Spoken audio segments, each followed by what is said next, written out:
ಗಂಗಾ ಎಲ್ಲಿರು? ಏನಿವರ ಎದೆಯಲ್ಲಿ ರಕ್ತ? ಇವನ್ನಾರು ಈ ಸ್ಥಿತಿಗೆ ತಂದವರು?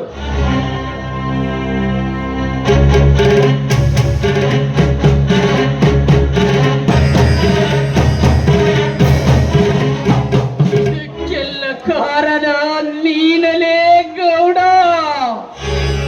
ನಾವು ನೀತಿವಂತರು, ನಿನ್ನಂತೆ 10 ರಕ್ತಕ್ಕೆ ಹುಟ್ಟಿಲ್ಲಲೇ ನಾನು. ನನ್ನ ತಂದೆಗೆ ಒಬ್ಬನಿಗೆ ಹುಟ್ಟಿನಿ.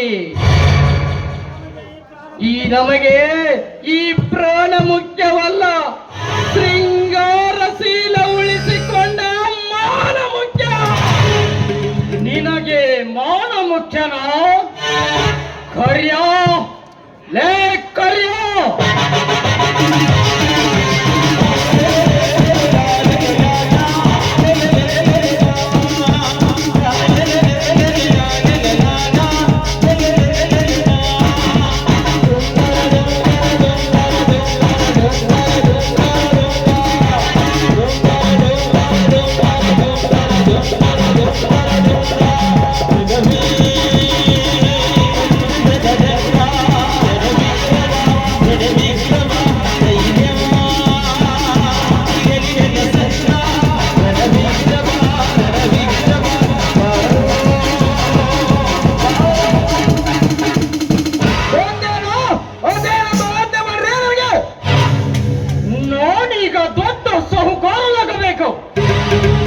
ಇನ್ನೊಂದರ ಕ್ಷಣದಲ್ಲಿ ಸಾಯುವ ಈ ಗೌಡನ ಎಲ್ಲ ಆಸ್ತಿ ಸಹಿ ಮಾಡಿಸಿಕೋ.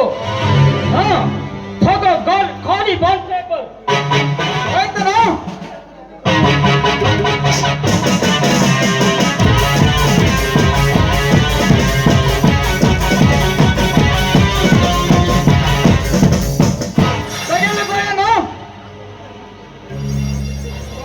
ಕೋಟ್ಯಾಧೀಶ್ವರ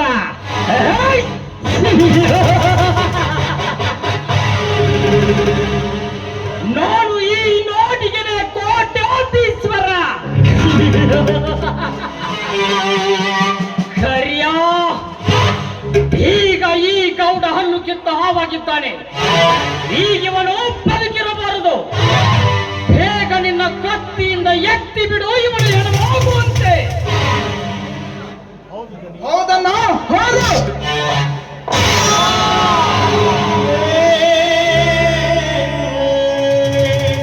ಬನ್ನಿ ಹೋಗೋಣ.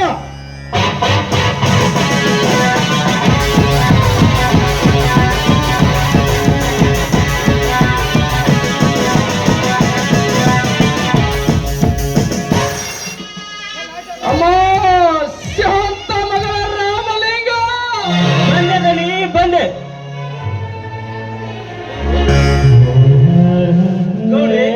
ಹೇಳಿದ ನಿಮ್ಮ ಮೈ ಕೈಗಳಿಂದ ರಕ್ತ.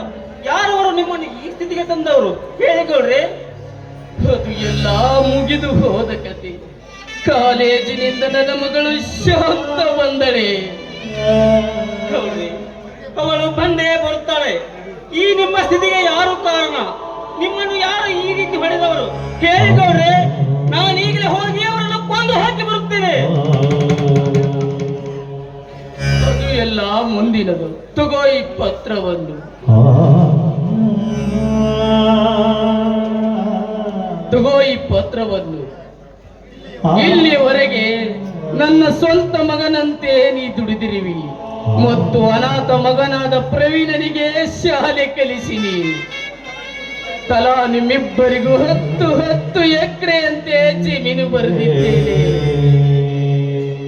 ಆದ್ರ ನನ್ನ ಮಗಳನ್ನ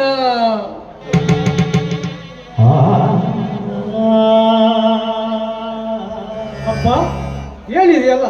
ಯಾರು ನಿಮಗೆ ಈ ರೀತಿ ಮಾಡಿದವರು? ಹೇಳು ತಂದೆ, ಹೇಳು. ನಾನು ಅವರ ಪ್ರಾಣ ತೆಗೆತೀನಿ. ಅದು ಮುಂದೆ ನಿಮ್ಮಿಂದಲೇ ಆಗುತ್ತಿದೆ. ಧರ್ಮ ರಕ್ಷಿತೋ ರಕ್ಷಿತ. ಧರ್ಮ ಕಾಪಾಡುತ್ತದೆ. ಆದರೆ ನನ್ನದೊಂದು ಮಹತ್ತು ನೀವಿಬ್ಬರು ಪಾಲಿಸುವಿರಾ? ಸೂರ್ಯಚಂದ್ರರ ಸಾಕ್ಷಿಯಾಗಿ, ಈ ನಿಮ್ಮ ಮಾತಿಗೆ ನನ್ನ ಮರುನಾಳಿಸಿನ ಸಾಕ್ಷಿಯಾಗಿ, ನಿಮ್ಮ ಮಾತನ್ನು ನಿಮ್ಮ ಮಾವಾಗಿ ಶಿರಸ ಎಂದು ಹೇಳಿ ಗೌಡ್ರೆ. ಕಾಲೇಜ್ ಕಲಿಯುವ ನನ್ನೊಬ್ಬಳೇ ಮಗಳು ಶಾಂತಳಿಗೆ ನೀ ಗಂಡನಾಗಬೇಕು.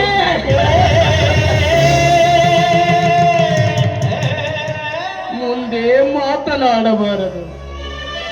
ಈ ಪ್ರವೀಣ ಅವಳಿಗೆ ಅನ್ನನಾಗಿ ಜೋಪಾನಗೈದು ತವರಿನ ನೆರಳಾಗಬೇಕು. ಕೈ ಮುಂದೆ ಮಾಡ್ರಿ. ಈ ಪತ್ರವನ್ನು ತಲಾ 10 ಎಕರೆಯಂತೆ ನನ್ನ ನಿಮ್ಮ ಗುರುತಿಗಾಗಿ ಸವಿ ನೆನಪಿಗಾಗಿ ನಿಮಗೆ ಆಸ್ತಿ ಬರೆದು ಕೊಡುತ್ತಿದ್ದೇನೆ, ಸ್ವೀಕರಿಸಿರಿ. ಇದು ಈ ಶಾಂತ ಗೌಡನ ಆಜ್ಞೆ.